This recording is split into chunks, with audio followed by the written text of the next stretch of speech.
you're running against David Perdue and Brian Kemp. And I'm wondering, you've also criticized Brian Kemp, saying that he hasn't done enough about crime in the city of Atlanta.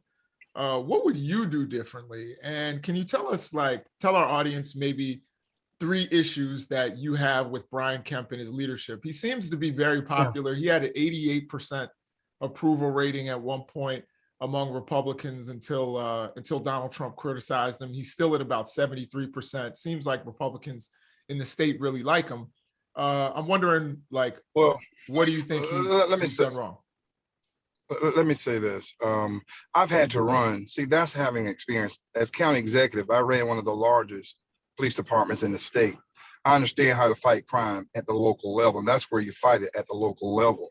You cannot pass law enforcement policies at the local level where you're defunding the police department, or you're passing these no chase policies. How in the hell are you going to chase a criminal how are you going to catch him if you can't chase him, I should say?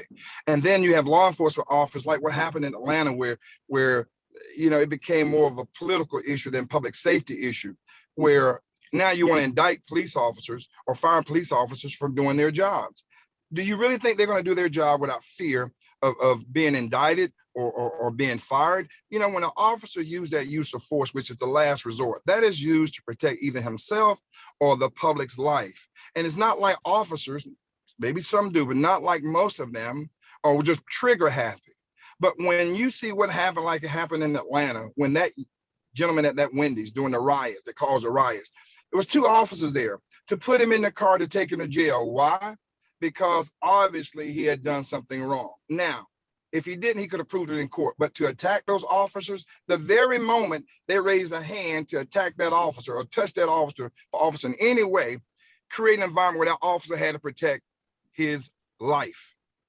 And to use a taser to fight an officer, take the officer's taser and shoot at an officer with a taser. Apparently you've never been shot with a taser because you're in a state of suspension. You don't even know you exist.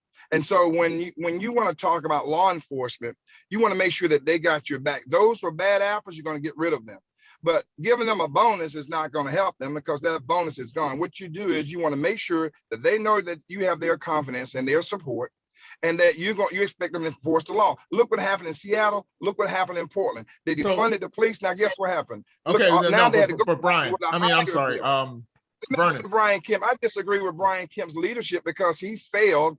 He was afraid of Stacey Abrams when he allowed that backroom settlement deal to go through. His leadership was weak when he allowed Major League Baseball All-Star game to leave Atlanta to go to Denver. As a matter of fact, Stacey met with Major League Baseball commissioner. Why didn't Brian Kemp go to New York and say, wait a minute, if you want to call this Jim Crow law, then you need to move your headquarters, Mr. Major League Baseball, because New York election laws are more restrictive than Georgia's. And you say you want to help Black people and Black businesses. Why are you taking from a city that has a 51% Black population to a city that has a 9% Black population? You say you're doing this in the name of Jim Crow? Wait a minute, you keep up with statistics. Tell me what's in this law that's suppressing Black people. They have to have a photo ID when they go to your stadium to get their tickets and will call, don't they? Were you suppressing those? No. So Brian's leadership, he caved in on election integrity. He wouldn't call a special session just to get to the bottom of what happened. So he would not call for a forensic audit.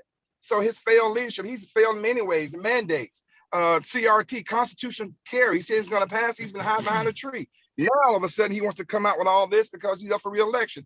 And you said he's popular. If he was popular, you wouldn't have a sitting governor under the threshold of 40%.